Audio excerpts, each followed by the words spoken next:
Kemudian soal pondok pesantrennya, ya kalau izinnya dicabut, maka diserahkan kepada Kementerian Agama. Kemudian Kementerian Agama silakan menunjuk siapa yang diberikan kewenangan untuk mengurus pondok pesantren Az-Zaitun tersebut. Seperti itu closing statement saya. Kalau pesantrennya jangan ditutup, yang penting dikelola kembali. Ya banyak juga yang ustadz ataupun ulama-ulama kita ya, kiai-kiai kita yang bisa mengelola pesantren tersebut. Bisa juga dikelola oleh Departemen Agama atau oleh NU atau oleh Muhammadiyah. Begitu. Jadi saya kira banyak opsinya lah. Ustadz Adi Hidayat juga bisa atau ustadz yang lain begitu ya. Itu juga bisa untuk mengelola pesantren tersebut. Beberapa kegiatan yang dilakukan oleh Pak Panji Gumilang sendiri itu kan jelas pada waktu Idul Fitri ada kegiatan sholat, ada perempuan di depan barisannya, kemudian ada non-muslim juga ikut kegiatan di situ.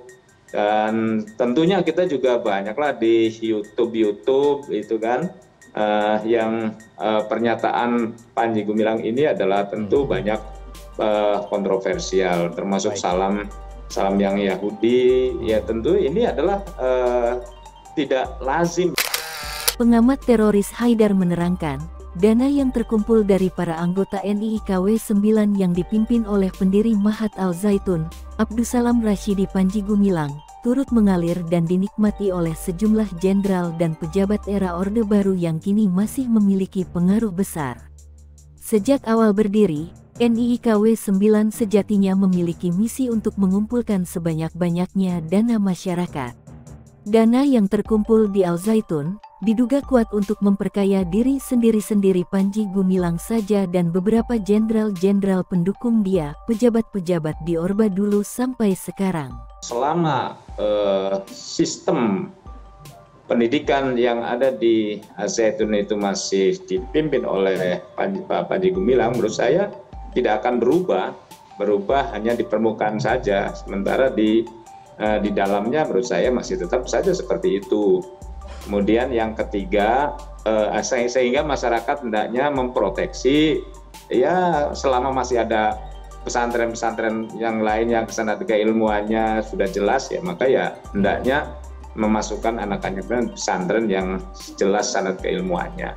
Kemudian yang ketiga, bahwa walaupun demikian menghimbau kepada masyarakat agar tetap tenang, kita serahkan semuanya kepada negara atau kepada pemerintah agar menyelesaikan persoalan ini. Itu Pak Kiai dari kami PWNU Jawa Barat. Ya. Haidar menerangkan, gerakan NIIKW 9 telah muncul sejak 1991 di Banten. Waktu itu, ada sebanyak 14 juta orang yang bergabung dengan NIIKW 9 dan bersedia mengumpulkan dana. Haidar menyebutkan dari 14 juta orang itu terkumpul dana mencapai sekitar 800 miliar rupiah. Untuk menguatkan citranya di mata orang-orang yang tergabung yang kebanyakan masih memiliki keterkaitan dengan keluarga NII, Panji Gumilang pun mendeklarasikan dirinya sebagai Imam Negara Islam Indonesia. Hal itu membuat pengikutnya pun makin bertambah banyak hingga 40 juta orang. Dana dari anggota NIIKW 9 pun terus masuk dan digunakan sebagian untuk pembangunan lembaga pendidikan, hingga pelabuhan dan galangan kapal. Namun demikian, masyarakat banyak menuntut untuk segera menindak tegas Panji Gumilang dan membubarkan kepengurusan Al-Zaitun di bawah kepemimpinan Panji Gumilang, dan juga meminta untuk Panji dihukum seberat-beratnya.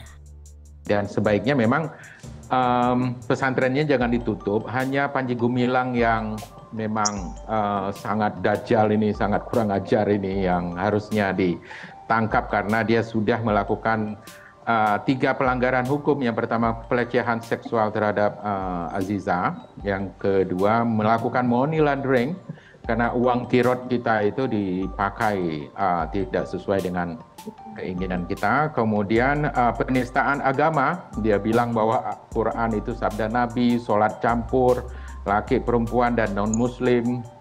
Kemudian dia menganut ajaran Isa Bugis, aliran Isa Bugis. Aliran Isa Bugis itu membolehkan hati perempuan. Kemudian aliran Isa Bugis itu menganggap bahwa komunisme itu adalah bagian dari ajaran Islam, sehingga Panji Gumilang itu dengan leluasa menyatakan bahwa dia adalah komunis. Jadi itu karena memang dia menganut aliran Isa Bugis itu. Kemudian yang kasus yang keempat adalah penyerobotan tanah. Karena pada waktu itu kita sudah mengumpulkan dana yang cukup besar.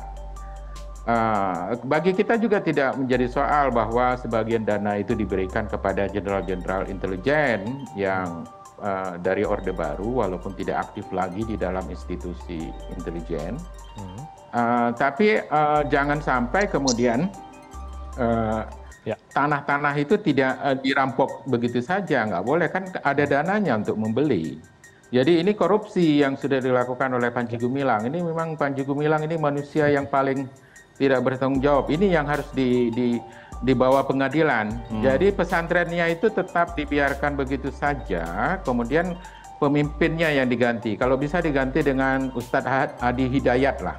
Tapi yang paling penting adalah mohon mengembalikan uang money laundering itu, uang kirot itu, karena itu besar sekali dananya dan itu dikumpulkan oleh teman-teman yang ini. Kemudian kalau bisa Panji Gumilang ini karena sudah melakukan penistaan agama yang sangat luar biasa dan penghinaannya kepada Nabi Muhammad juga kepada Quran, karena dia menganut aliran Isa Bugis yang sangat menyesatkan tersebut, yang sudah pernah difatwakan oleh Hamka sebagai aliran yang sesat, maka ini memang harus ditangkap orang ini dan harus dipenjarakan, bila perlu dipenjarakan yang agak lama, mungkin 200 atau 300 tahun untuk kesalahan yang sangat luar biasa ini.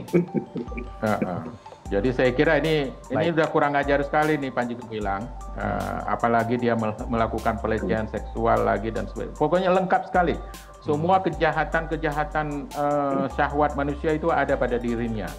Jadi udah menyerobot tanah juga, menistakan agama, dan semuanya lengkap di sini. Ini negara harus hadir. Kalau enggak negara ini, kalau membiarkan terus-menerus seperti ini, negara ini akan dituduh juga sebagai negara dajjal atau pendukung dajjal.